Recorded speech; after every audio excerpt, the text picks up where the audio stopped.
Welcome to iDream media. So జనరల్గా multi vitamin tablets మనము over the counter తీసుకొని వేసుకుంటూ ఉంటాము. చాలా రకాల సప్లిమెంట్స్ వచ్చాయి. సో డాక్టర్ ప్రిస్క్రైబ్ చేయకుండా మనం వాడుతూ ఉంటాం. మరి ఇది మంచిదేనా? వివరాలు తెలుసుకుందాం. ఈరోజు మనతో పాటు ఉన్నారు ప్రముఖ internal medicine specialist doctor Deepak Kumar garu from Medicover hospitals, Begumpet. Doctor garu నమస్తే. నమస్తే డాక్టర్ గారు, జనరల్గా ఈ కోవిడ్ వచ్చి అప్పటి నుంచి మాకు డి విటమిన్, మల్టీ విటమిన్ ఇలాంటివి చాలా బాగా తెలిసిపోయాయి. సో ఓవర్ ద కౌంటర్ తీసుకుని వాడుతూ ఉన్నాము. అంతేకాదు రకరకాల సప్లిమెంట్స్ కూడా చెప్తూ ఉంటారు. సో ఆన్లైన్లో కూడా తీసుకొని వాడుతూ ఉన్నాము. సో దానివల్ల ఏంటి, ఏమైనా కాంప్లికేషన్స్ వస్తాయా? వాడొచ్చా, వాడకూడదా? ఏదైనా మల్టీవిటమిన్ ఒకటి వాడాలంటే డాక్టర్ చెప్తేనే వాడాల్సి ఉంటుందా? జనరల్లీ పోస్ట్ కోవిడ్ యూజ్ కంటే అబ్యూజ్ ఎక్కువైపోయింది. Not only the vitamins, you take some antibiotics or antipyretics like paracetamol, ibuprofen పిల్లల్లో, కాంబిఫ్లామ్. సో అవన్నీ అబ్యూజ్ ఎక్కువైపోయాయి యూజ్ కంటే. ఇది వరకు తెలిసేది కాదు. ఇప్పుడు కోవిడ్లో ఎవరికి వాడు డాక్టర్ అయిపోయాడు. సో దాంతో మెయిన్ అబ్యూజ్ అయిపోయింది. One side it's good on that part that few patients are getting recovered on themselves. Other side without any knowledge they are becoming more sick than should be. పక్కింటోడు ఎదురింటోడు చెప్తాడు, ఎందుకురా డోలో వేసుకో, azithromycin వేసుకోని.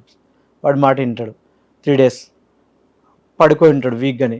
ఇంట్లో వాళ్ళు ఏం treatment తీసుకున్నారులే, కొద్దిగా జ్వరం కదా, వీక్నెస్ కదా అని చెప్పేసి అంటారు. So like that he'll wait. Maybe he might have been diabetes or hyper tension. So దాని మెడికేషన్స్ వాడాడు. ఫీవర్ వచ్చినప్పుడు ఏంటంటే అవి వాడచ్చు వాడకూడదు అని చెప్పి తెలియక స్టాప్ చేసేస్తాడు.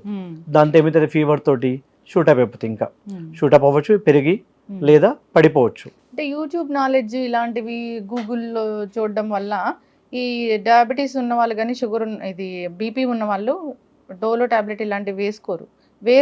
ఫీవర్ వచ్చినప్పుడు ఈ మెడికేషన్ ఆపేస్తూ ఉంటారు. That's what I am saying. Stopping that medicines on themselves is harm. You know your diabetes status and blood pressure status. After knowing, you can do that. Like at home BP apparatus పెట్టుకుంటారు, monitor చేసుకుంటారు. If it is 110/80 above, no harm. If it is below going 100/80, 100/70, you stop the medicines again. So it will be dangerous. Few medications stopping dangers is high. జనరల్గా కూడా doctor గారు, topic divert అవుతుంది అనుకోకపోతే, జనరల్గా కూడా ఇప్పుడు మీరు బీపీ టాబ్లెట్ రాస్తారు. 120, 130, 140 ఉన్నప్పుడు వాళ్ళకి బీపీ టాబ్లెట్ రాస్తారు.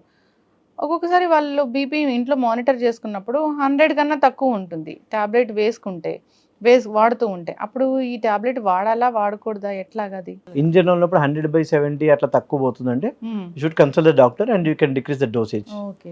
Because you are becoming over control. అతి కంట్రోల్ కూడా మంచిది కాదు. Why is it happening means maybe doctor might have been suggested low salt diet, low fat diet, regular medication, walking, exercise. He might have started. So over the period of time he might have reduced his weight, he might have lost his calories, so that BP drastically comes down. So if it is the situation, you consult the doctor again, take his decision, and you follow either to decrease the dose or to stop it or change the medication. That's the thing you need to do, but nobody does it. It's all self medication and Google it, hearing the neighboring person's words, grandma's words, opposite medical store person's words, which harms. That is the main person in the society where the harm is going on. ఇలాంటివి stop చేస్తూ ఉంటారు general గానే. So వాళ్ళంతా stop చేయడం మంచిది కాదు. Take suggestion of a doctor. You can call if any family doctor, he'll give suggestion whether to stop or not stop. Vitamins అనేది good part and which plays a vital role in the human well-being, not only in the sick state, even when they are old, when they are immunocompromised. Immunocompromised అంటే immunity తక్కువ ఉన్న వాళ్ళు. For example we can say immunocompromised naturally, children, pregnants, old age, cancer patients, tuberculosis patients. వీళ్ళ 5 మెంబర్స్లో definitely immunity తక్కువగా ఉంటుంది. తక్కువ ఉండడం వల్లే వాళ్ళ డిసీజెస్ ప్రోన్ ఎక్కువ. చిల్డ్రన్ ఇంకా డెవలపింగ్ ఏజ్, ఇమ్యూనిటీ డెవలప్ అవుతూ ఉంటుంది. ఓల్డ్ ఏజ్ డెవలప్ అయ్యి they are in the age progression, so the immunity తగ్గిపోతుంది. Cancer patients, tuberculosis, pregnant females, they are immunocompromised, అంటే ఇమ్యూనిటీ తక్కువ ఉన్న వాళ్ళు. వాళ్ళలో తీసుకోవడం మంచిదే, but take suggestion and then take. There is nothing harm in taking that. Please take suggestion. I do suggest. General గా ఈ విటమిన్ టాబ్లెట్స్ నెలలు సంవత్సరాలు వాడితే ఏం జరుగుతుంది? leads to a situation of hypervitaminosis. Mm. Any excess is harm. అతి చేటు అంటారు. హైపర్ విటమిన్స్ కూడా మంచిది కాదు. ఓకే. ఎనీ విటమిన్ అంటే ఏమైనా ఎఫెక్ట్ చూపిస్తా డాక్టర్ గారు ఈ ఆర్గాన్ మీద ఈ ఖచ్చితంగా ఎఫెక్ట్ అవుతుంది అట్లా ఏమైనా నాట్ సీరియస్లీ సీరియస్ ఇష్యూస్ ఏం రావు, but mild disturbances you can face. అంటే జనరల్ గా విటమిన్ టాబ్లెట్స్ తీసుకుంటే ఇమ్యూనిటీ పెరగడము, విటమిన్స్ మా బాడీకి చేరడం అలా జరుగుతుందా? When there is need, you better take it. When there is no need, we don't suggest anything. That's what I am telling. Okay. If I set of patients low, we can suggest. Suggest చేయకుండా general గా మేము తీసుకుంటే అది మంచిదా కాదా అంటే కొన్నాళ్ళు For a period of 1 or 2 months, 3 months, nothing happens. Over that above, you are already healthy, you are taking good diet, appetite is good, you are walking, and you are exposing to sun, natural sun. There is no need. Okay. Generalized weakness, lethargy, fatigue, alasata, nishakti, పని చేయలేకపోవడం, those are the conditions where we suggest. But అలాంటి condition ఉన్నప్పుడు కూడా so అసలు root cause ఏంటో doctor దగ్గరికి వెళ్తేనే తెలుస్తుంది.